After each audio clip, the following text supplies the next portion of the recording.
Hilda. How are you? I'm good. How are you? I'm good, thanks. I'm good. It's nice to meet you. How's everything coming along? Good, good, good, good. Um, so I guess with me, my questions that I have for you, for this meeting would be number one is where do I start? Sure. Okay, so what's your LSAT background, if any? What's your previous exposure? Sorry. I graduated with legal studies degree in 2011. So it's been like over 10 years and I've worked in law firms since then. I worked in about four different law firms, so I'm like a paralegal slash legal assistant. Um, so I Okay, have, like you're new to the LSAT? yeah, I'm new to the LSAT. Yeah, yeah. Okay. So Then I've taken it two times. oh, so you've taken it before. Did Yeah, I've you taken did it you before. what kind of prep did you do before? I was reading a lot of books and I was listening to. So I think my mistake was like I did the LSAT prep on the LSAT.com. I did it like twice, and the timing wise wasn't good for me. Hmm. So that was I think my mistake there. And the strength wise, I didn't do more of that. And I felt like it was lengthy. It was a lot lengthier than I would prefer. Yeah. Yeah, so it sounds like the LSAT is a long exam and the timing Yeah. is really tough. So I got the sense that you were mainly just doing practice tests without building the foundation first. Yeah. So inside my course, I have a whole section called foundational. Okay. Okay. That's to give you a strong foundation in each section of the exam. I break it down for you step by step, day by day.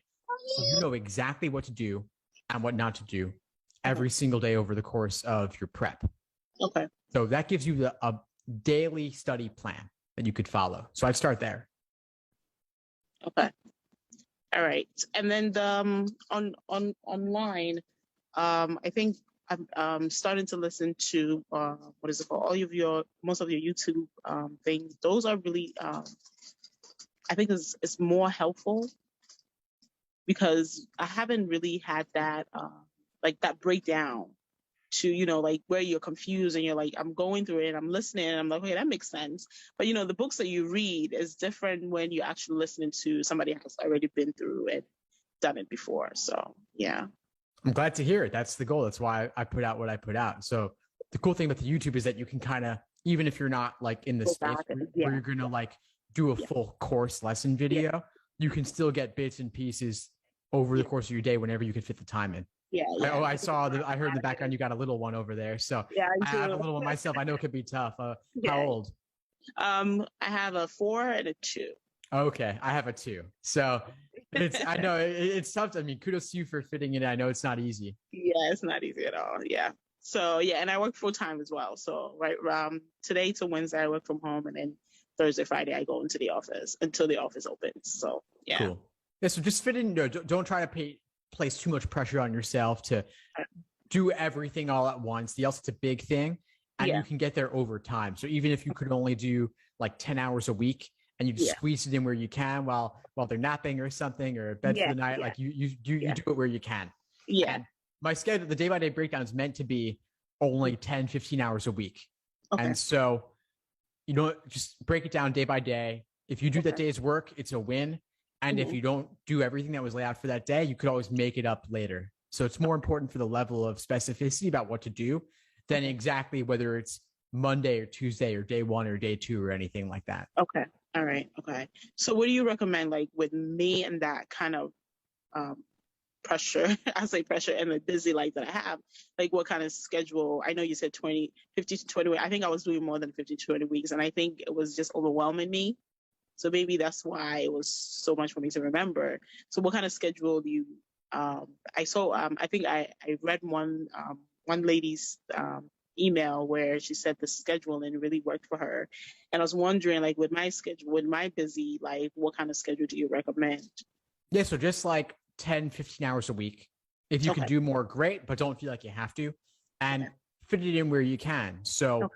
while they're napping, Yeah. after they go to bed for the night, the days that Yes. you go to the office, Yeah. if you have a little bit of time, like before the workday starts, if you could get there a little bit early or Okay. during lunch, or Okay. if there's any downtime or quiet time at work, or at the end of the workday before you go home, Mhm. let's say the office is like you're off the clock at 5 or 6 or whatever. Yeah. Maybe you could stay till 6 or 7 and do an Definitely. hour, because once you get home, No, it's I not can't. going to happen, right? So you got to Definitely. squeeze it where you can. Yeah. Okay. Thank you for that. Okay. All right. That works for me. Okay. All right. And then I want to take it in November. Do you think it's too short of a notice, or should I stretch it to December? November is a good timeline. That gives you roughly 4 months. Okay. You could do a lot between now and then. All And right. then you just, as it gets closer, you see where you're at. If you're achieving where you want to be as the November LSAT rolls around, great, take it. If you're not where you want to be because things got busy in the meantime, that's fine. You could always postpone. There's no LSAT in December this year. The next one's January. So you could take it in January, and that's fine. You could still apply this cycle. January is right on track. Yeah. Okay. All right. And I think I was worried about the ranges that when I first took it, I think I was in the low 30s. I do want to do, I'm actually looking for, because with my schedule, I would be going for the night program, which is, Mhm. it takes longer than 3 years. It's like 4 years. So that's what I'm actually looking to do. Does it Great.